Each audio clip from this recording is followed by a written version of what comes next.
min qarabatina wa ahlina tabarrukan minka ya Allah bi tilawatina al-Fatihah. A'udzu billahi minasyaitonir rajim. Bismillahirrahmanirrahim.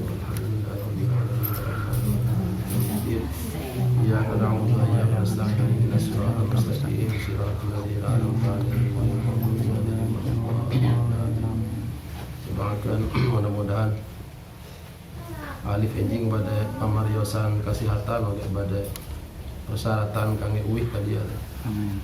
Insyaallah uihna dinten Salasa Rebo mudah-mudahan logika dia. Allahumma inna tasafi ya Allah la syafi'a illa anta ismul banna wa sallallahu. Allahumma sahil wa yassir wa rahmah safar. Allahumma anta salam minka salam wa ilayka ya'udu salam fa inna rabbana salam wa inna Allah binasuka ya Allah sahil wa rahmah safar. Anta salam minka salam wa ilayka ya'udu salam fa inna rabbana salam wa inna Bismillahirrahmanirrahim. Al-Fatihah. Bismillahirrahmanirrahim. Alhamdulillahirabbil alamin. Ar-Rahmanir-Rahim. Maliki yaumiddin. Iyyaka na'budu wa iyyaka nasta'in. Ihdinas siratal mustaqim. Siratal ladzina an'amta 'alaihim ghairil maghdubi 'alaihim waladdallin. Para wargi sadayana anu dimuliakan Allah Subhanahu wa taala, dina mugi ayana bade ngadugikan perkawis akhlak bagian kedua. Akhlak Rasulullah Muhammad sallallahu alaihi wasallam dawuh asqalu ma yud'u fil mizan yaumal qiyamati taqwallah wa husnul khuluq. Parang berat-beratna timbangan nu ditimbang poe kiamat nyaeta takwa ka Allah sareng akhlak nu sae. Dina timbangan eta teh aya kemungkinan tilu keayaan timbangan teh. Kemungkinan pertama timbangan amal sae berat. Fa amma man saqulat mawazinuhu fa huwa fi isyatir radiyah. Kedua, kemungkinan ringan timbangan amal. Wa amma man khaffat mawazinuhu fa ummuhu hawiyah. Kemungkinan katilu mungkin sami timbangan kasayan sareng timbangan keawanan jelaskan ku Allah na surat Al-A'raf. Kami jalmi sami sae sareng awna kena moal ka surga tapi aya di tempat namin A'raf namin.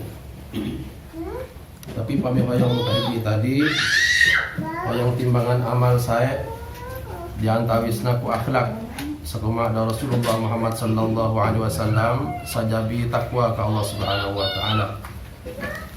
Kapungkur Rasulullah sallallahu alaihi wasallam dina bahasan ngeunaan akhlak di tempat dia ditutup ku doa kapungkur ku Allahumma inni as'aluka sihhata wal afiyata wa husnal khuluq.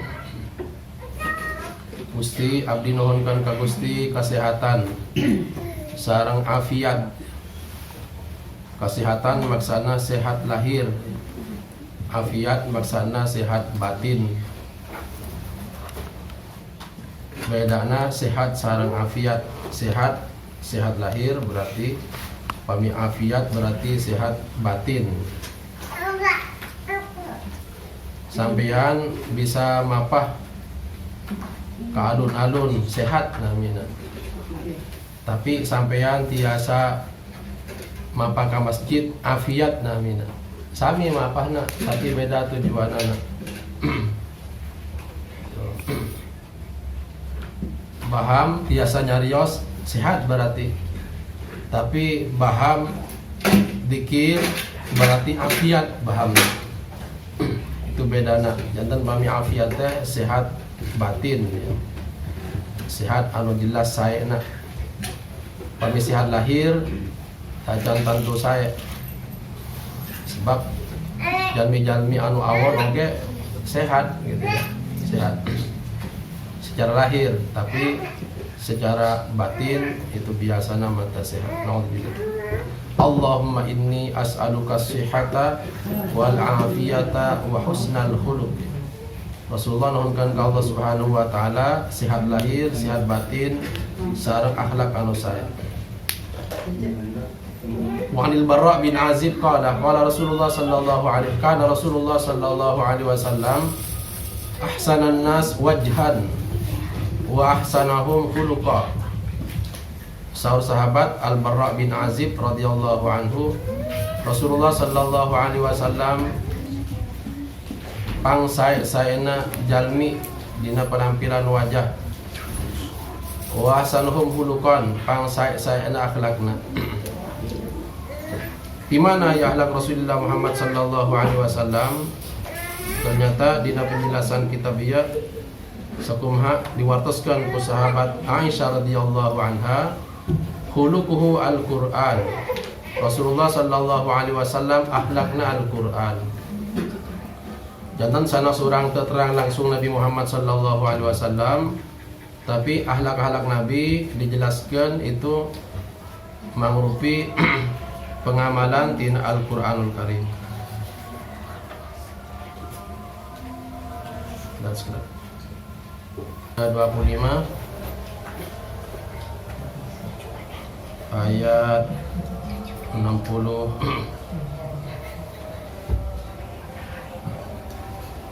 ayat 63 Al-Furqan. Kita lanjut dulu ininya keterangannya. Ya'lam anna kulla insanin jahilin bi uyubi nafsihi. Imam Ghazali menyebut biasanya tiap-tiap orang kecenderungannya adalah tidak mau melihat celah dan aib dirinya biasanya. Jadi menganggap dirinya baik aja. Tiap-tiap manusia begitu. Faida jahada nafsahu adna mujahadatin hatta taraka fawahishal ma'asi rabbama yadunnu bi nafsihi annahu haddaba nafsahu wa hasana khalaqahu wastaghna 'anil mujahadah. Tapi kalau mencoba sedikit introspeksi, mengevaluasi, melihat dirinya, pasti akan mendapatkan aib-aib dirinya dan nanti malu untuk melakukan kemaksiatan. Jadi langkah pertama untuk timbulnya akhlak yang baik, mengevaluasi diri. Sebab kalau tanpa evaluasi biasanya ngakunya kita baik semua. Semua kata Imam Ghazali rata-rata orang disebutkan jahilun bi uyubi nafsihi. Rata-rata orang tidak tahu aib dirinya sebelum dievaluasi, makanya perlu introspeksi. Maka fa inna husnal khuluq huwal iman. Maka mengoreksi diri juga bagian dari keimanan. Nanti kalau menemukan akhlak yang baik di diri kita, itu keimanan. Wasu'al khuluq wan nifaq. Tapi kalau mendapatkan akhlak yang buruk, yang kurang baik, maka itu sebaliknya keimanan adalah kemunafikan. Jadi akhlak yang baik itu timbul dari keimanan yang baik. Maka dicontohkan dalam Al-Quran, karena kata Aisyah Rasulullah sallallahu alaihi wasallam adalah akhlaknya Al-Quran, maka ditemukan banyak keterangan tentang akhlak yang baik di Al-Quran. Man ashkala alaihi halahu falyurid nafsahu ala hadil ayat. Maka orang yang susah mendapatkan akhlak yang baik pada dirinya, coba lihat ayat-ayat ini misalnya yang tadi disebutkan, di antaranya surah Al-Furqan dari ayat 63 dan ayat selanjutnya. Jadi maksudnya akhlak yang baik sumbernya dari Al-Qur'anul Karim, selain nanti langsung dari sunnah Nabi Muhammad sallallahu alaihi wasallam. Coba dicontohkan di sini dari Al-Qur'an, karena kata Aisyah seperti yang disebutkan tadi di hadis, Rasulullah adalah orang yang paling baik akhlaknya karena akhlaknya diambil dari Al-Qur'an. Maka di antara contoh akhlak yang baik dalam Al-Qur'an adalah surat Al-Furqan ayat 63. A'udzubillahi minasyaitonir rajim. Wa ibadur rahman alladzina yamshuna 'alal ardi hauna. Ada yang baca artinya? Dan hamba-hamba Tuhan yang Maha Pengasih itu adalah orang-orang yang berjalan di bumi dengan rendah hati. Tuh. Jadi satu yang disebut dengan hamba-hamba Allah yang Maha Rahman, hamba Allah bahasa kita. Jadi hamba Allah itu dijelaskan oleh ayatnya alladzina yamshuna 'alal ardi hauna. Orang-orang yang berjalan di muka bumi dengan rendah hati. Berarti ini cara berjalan ya. Jadi yang disebut hamba Allah Subhanahu wa taala itu cara berjalannya adalah rendah hati. Gimana berjalan yang rendah hati itu? Maka disebutkan nanti keterangan di hadis-hadis Rasulullah sallallahu alaihi wasallam, katanya kalau Rasulullah berjalan itu nunduk ya. Gampangnya gini aja. Seperti nanti dilatihkan tiap waktu melihat ke tempat sujud ya.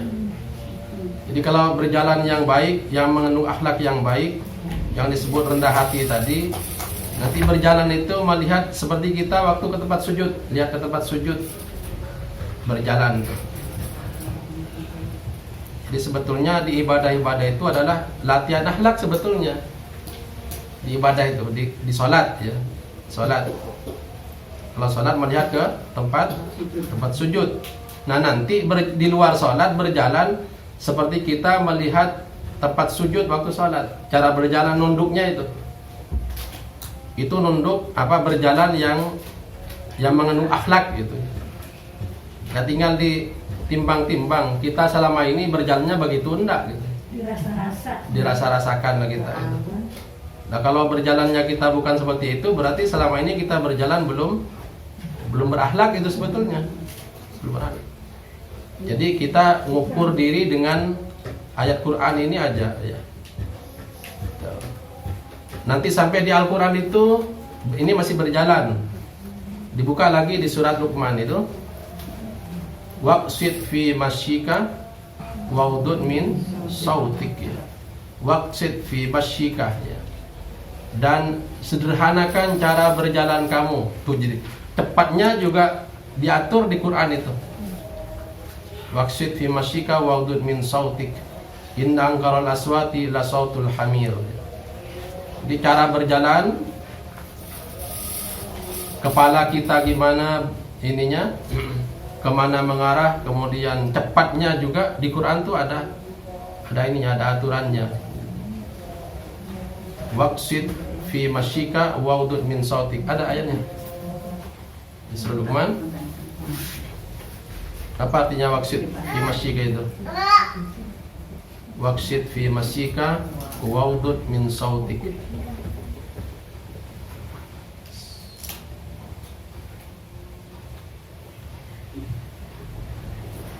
Ini berjalan aja. Ini berjalan dengan rendah hati. Prakteknya nanti seperti kita melihat ke tempat sujud.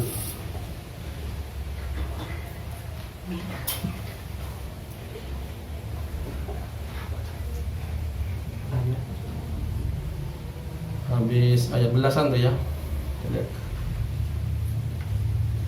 Waqsid fi masyika wa min sautik inna ankaral aswati la sautul hamir. Ya? 19 ya baca. Gimana artinya? Dan sederhanakanlah dalam berjalan dan lunakkanlah. Itu. Jadi ini kan mengenai berjalan dan sederhanakanlah dalam berjalan. Jadi cepat tidak gitu ya, tapi lambat juga tidak. Istilahnya sederhana gitu. Ini kalau dihubungkan dengan lalu lintas, tidak ada yang akan ngebut nanti.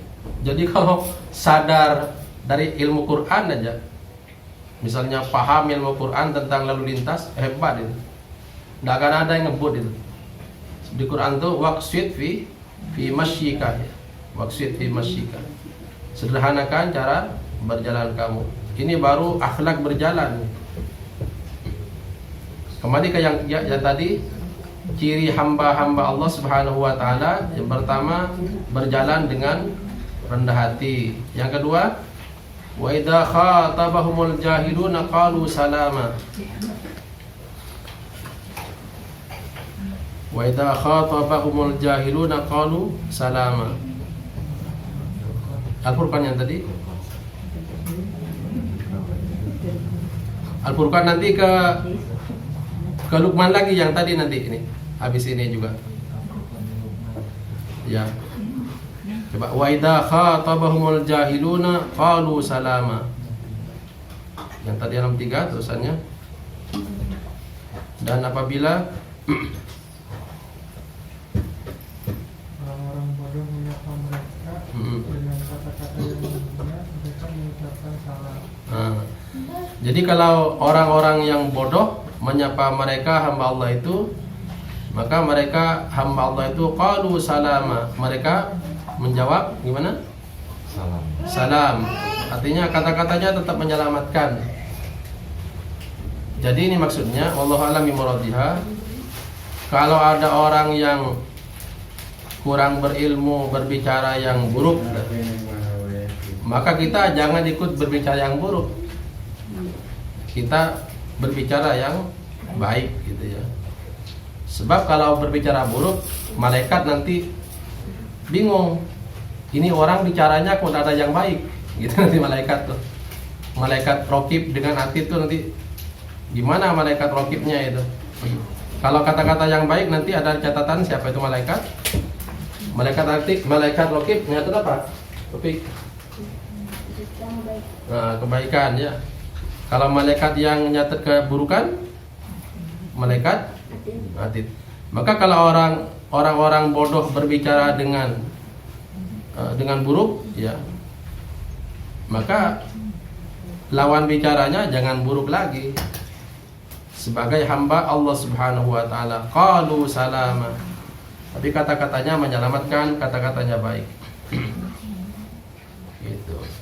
Terus tadi di surat Luqman gitu ya.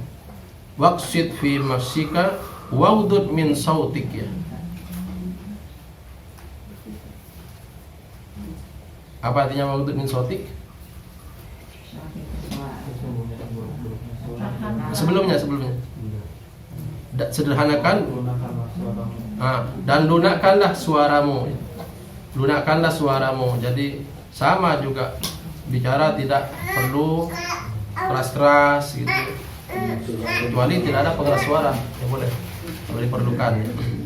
Tapi kalau yang normal, dalam keadaan normal, ya kita suara dilunakkan istilahnya. Dilunakkan. Nanti di Al-Qur'an itu tentang berbicara ini, tentang berkomunikasi itu, bicara itu kan tentang komunikasi, itu diatur. Kalau kita berbicara dengan orang tua, itu biasanya istilahnya qaulan karima, kata-kata yang mulia istilahnya. Kalau berbicara dengan orang umum, istilahnya qaulan sadida istilahnya, kata-kata yang benar ya, istilah gitu. Jadi beda-beda. Kalau berbicara dengan anak yatim, oke, beda dalam Al-Quran tuh. Fa'amal yatim fala takhar ya. Nah, boleh membentak kita. Sampai begitu itu. Di Al-Quran dengan orang tua juga fala taqul lahuma uffin gitu. Tidak boleh juga bicara kepada bapak, kepada ibu, orang tua. Tidak boleh bilang gitu ya. Ini anak-anak kalau disuruh nggak boleh bilang mungkin hala, nggak boleh. Kamu tambah kayak hala, baik tak kenging, ya. Gitu. Biasanya kan biasa tambah itu, mungkin hala, begitu. Nah baik tak kenging, tete, gitu ya. Kamu tambahan mungkin hala gitu ya, terus nambahan goreng gitu teh, gitu ya. Nah baik, entong gitu teh, gitu ya.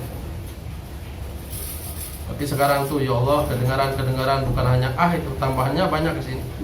Angke hala anu gitu, macam-macam sudah. Jadi sudah mengarah ke kurang berakhlak. Naudzubillah min dzalik, naudzubillah. Wa idza khatabahumul jahiluna qalu salama. Terus berikutnya di Al-Furqan 2. Jadi cara berbicara dengan orang yang bodoh, maka nanti dijawab oleh hamba Allah itu salama. Kata-kata selamat, kata-kata yang baik. Ya kalau tidak bisa kita berbicara baik dengan mereka, ya kita lebih baik meninggalkan. Selamat aja, goodbye gitu bahasa kita. Tinggalkan yang bodoh itu bicara. Terus 64-nya itu banyak sampai beberapa ayat tuh nanti itu sampai doa Rabbana hablana itu. Ada. 64 coba baca. Dan Hati. orang-orang yang menghabiskan waktu malam untuk beribadah kepada Tuhan mereka dengan bersujud dan berdiri. Jadi hamba Allah juga menghabiskan waktu-waktu malamnya untuk beribadah, untuk sholat tahajud dan seterusnya. Sholat yang paling baik, sholat sunnah setelah sholat wajib itu adalah sholat tahajud ya. Jadi sholat tahajud itu sholat yang terbaik setelah sholat-sholat yang wajib. Ada sholat-sholat pilihan Allah Subhanahu wa Ta'ala. Sholat-sholat yang wajib ada pilihannya juga, sebetulnya urutan-urutannya itu. Urutan-urutannya. Sholat yang sunnah juga yang tertinggi adalah sholat tahajud. Wa minal laili fatahajjat bihi nafilatan laka asa ayyab'asaka rabbuka maqaman mahmuda. Sebut maqaman mahmuda. Orang yang rajin sholat tahajud itu akan memperoleh kedudukan yang mulia, istilahnya mahmuda, terpuji. Ya, mahmuda, terpuji. Jadi kalau ingin terpuji, ingin jadi baik, terpuji, tapi bukan ingin dipuji, terpuji di hadapan Allah Subhanahu wa Ta'ala, lakukan sholat tahajud. Lakukan sholat tahajud. Tapi ini kadang-kadang hanya dipakai oleh orang yang ingin dipuji di dunia. Makanya kalau musim pemilu itu banyak, ya, musim pemilu itu banyak yang rajin sholat malam. Tapi nanti habis pemilu sepi lagi. Karena hanya ingin mencapai kemuliaan dunia. Salah kita. Kita mempunyai fid dunya hasanah wa fil akhirati hasanah wa qina adzabannar. Bagi kita ingin terpuji itu di dunia dan juga di akhirat, tapi pujian dari Allah Subhanahu wa Ta'ala. Terus yang keempat, terus ayatnya 65. Dan orang-orang yang berkata, ya Tuhan kami, jauhkanlah azab jahanam dari kami, karena sesungguhnya azab itu membuat kebinasaan yang kekal. Hamba Allah juga yang keempat di surat Al-Furqan itu yang rajin berdoa agar dijauhkan dari neraka. Rabbana srif anna adzab jahannam inna adzabaha kana gharama innaha sa'at mustaqarra muqama. Jadi yang sebut hamba Allah istilahnya ibadur rahman, hamba dari Allah yang Maha Rahman, sifatnya yang barusan disebutkan adalah rajin berdoa untuk dihindarkan dari siksaan api neraka. Apa artinya ini? Berarti ibadur rahman punya rasa takut ya. Rasa takut kepada api neraka ya. Api neraka katanya kabarnya panasnya itu api neraka, sebab kita belum tahu keadaan akhirat ya. Tapi neraka dan surga sekarang sudah ada. Ini perlu dikabarkan. Jadi surga neraka itu sekarang sudah ada, walaupun prakteknya nanti akan dimasuki oleh manusia. Dan mungkin sebagian sekarang sudah ada sebagian yang masuk ya, yang masuk ke kenikmatan surga dan juga masuk ke siksaan api neraka. Di Al-Quran ada dijelaskan. Jadi walaupun surganya dan nerakanya itu nanti yang banyak masuk dan keduanya itu, tapi sekarang sudah ada. Apa bisa dibuktikan? Bisa dibuktikan dari keterangan hadis-hadis Nabi Muhammad sallallahu alaihi wasallam, di antaranya bahwa orang yang mati syahid katanya itu langsung dibawa rohnya, dibawa terbang oleh manuk hijau, dibawa keliling taman-taman sorga. Sekarang ya begitu mati syahid dibawa rohnya, dibawa terbang, istilahnya bahasa kita sekarang dibawa piknik oleh burung ya, warnanya hijau. Disebut burung, kalau bahasa kita itu kapal ya. Tapi ini tidak kelihatan ya, tidak kelihatan. Sebab ini masalah waib ya. Orang yang mati syahid itu langsung dibawa oleh burung, istilahnya juga burung di hadis Nabi Muhammad SAW, dan dibawa terbang di petamanan-petamanan surga. Mati syahid itu, termasuk yang COVID itu mati syahid itu. Tapi kan tidak ada yang mau itu. Jadi mati syahid itu memang resikonya besar. Tidak semua orang mau, mengandung resiko besar. Mati syahid dari perang, kan tidak ada yang ingin mati perang itu. Tapi selain perang berjihad di jalan Allah Subhanahu wa Ta'ala, kan juga ada syahid yang ganjarannya dapat syahid di akhirat ya. Ya seperti orang yang kena taun istilahnya. Taun ini wabah bahasa kita sekarang itu. Kan tidak ada yang ingin itu. Tapi kalau Allah menakdirkan itu syahid. Syahid ya. Orang yang sakit perut meninggalnya itu. Maka nanti yang sakit perut juga ya banyak kan. Di antaranya orang yang habis melahirkan gitu ya. Habis melahirkan misalnya lagi nifas atau waktu melahirkan perempuan meninggal, yang perempuannya itu syahid itu. Tapi kan tetap kita berdoa mudah-mudahan bayinya dan ibunya sehat kan gitu.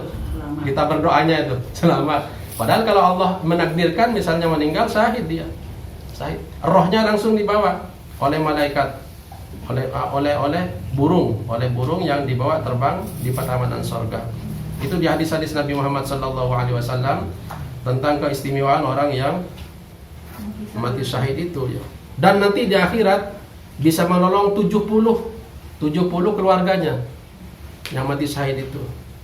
Jadi yang paling banyak bisa menolong orang biasa selain Nabi dan Rasul, selain malaikat, orang mati syahid bisa menolong keluarga sampai 70. Itu menunjukkan bahwa surga sekarang itu ada.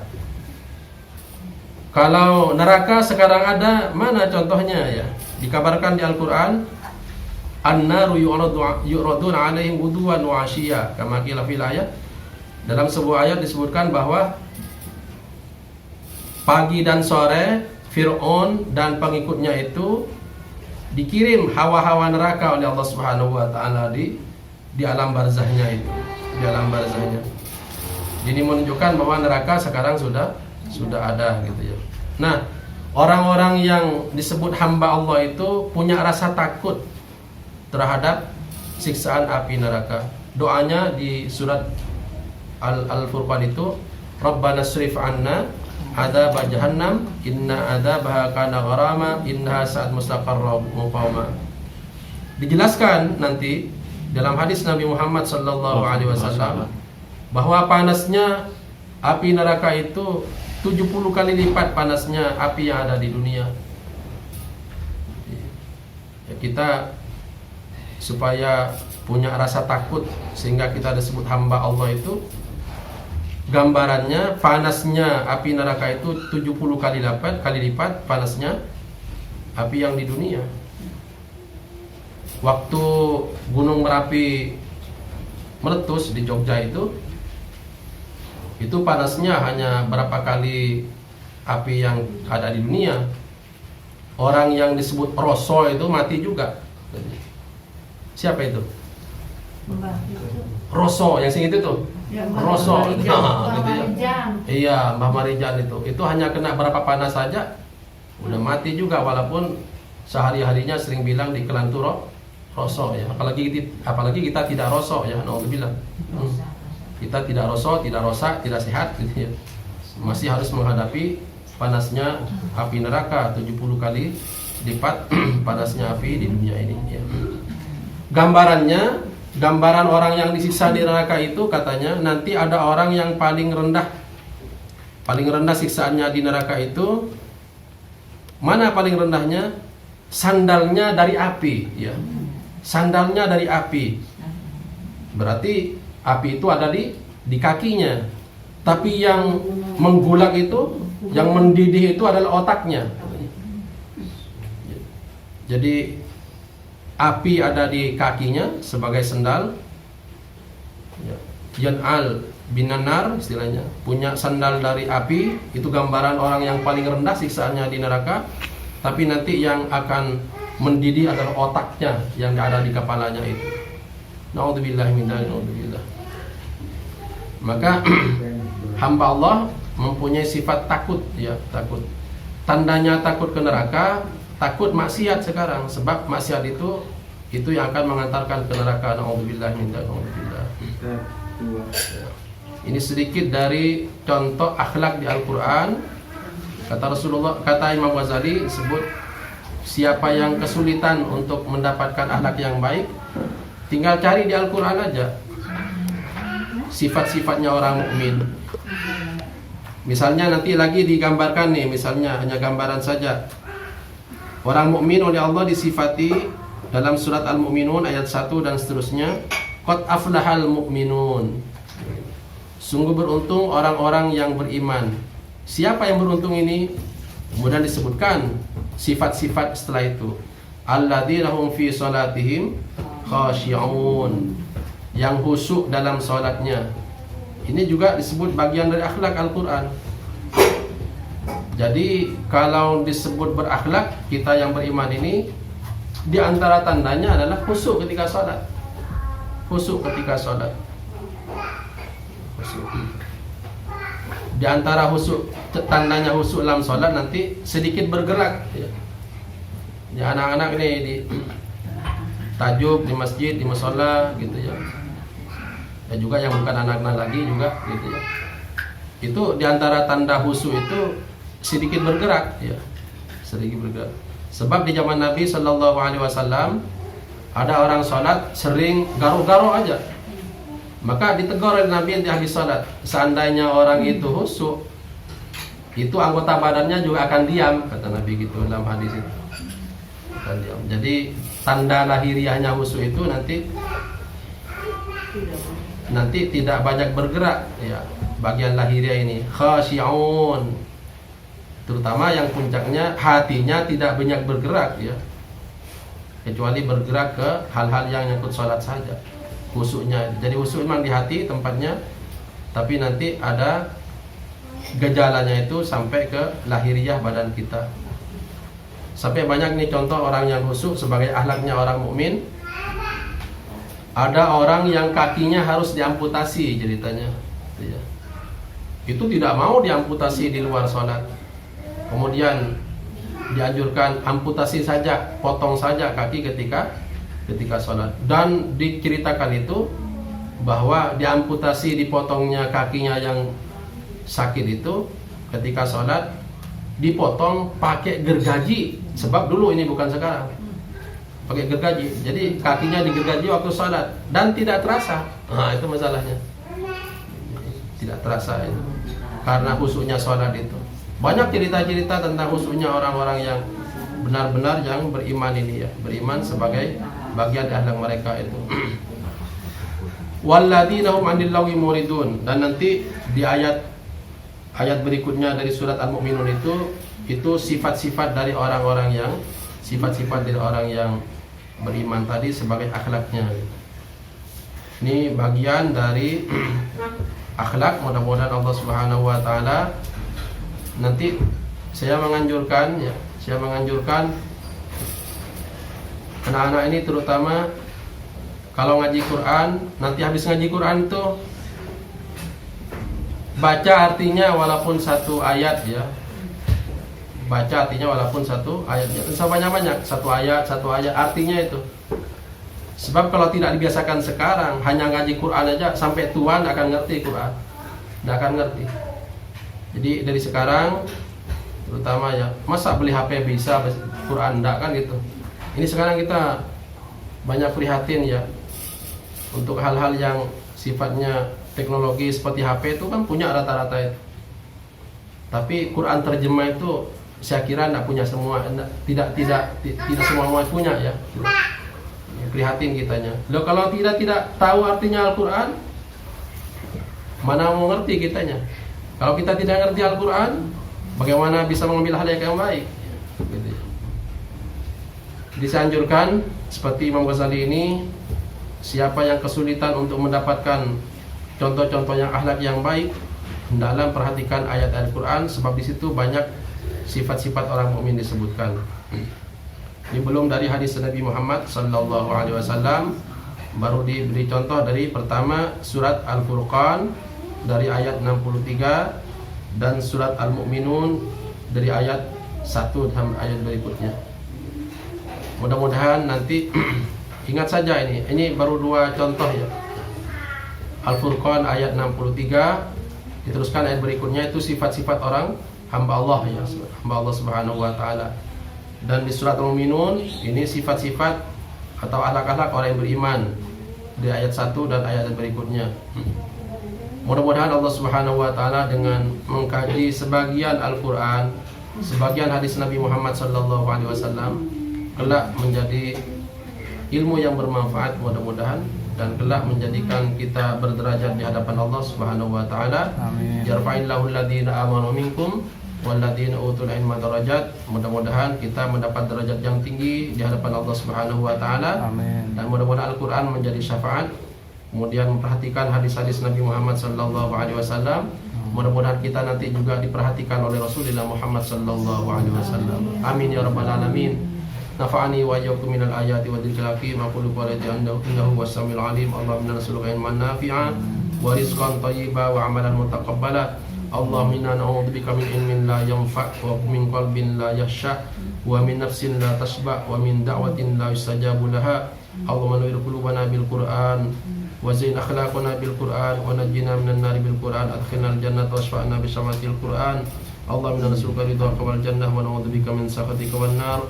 Rabbana asrif 'anna 'adzaba jahannam inna 'adzabaha kana gharama innaha sa'at mustaqarra wa muqama. Rabbana atina fid dunya hasanah wa fil akhirati hasanah wa qina 'adzabannar walhamdulillahi rabbil alamin. Subhanallahi bihamdik asyhadu an la ilaha illa anta astaghfiruka wa atubu ilaik. Assalamualaikum warahmatullahi wabarakatuh. Waalaikumsalam warahmatullahi wabarakatuh.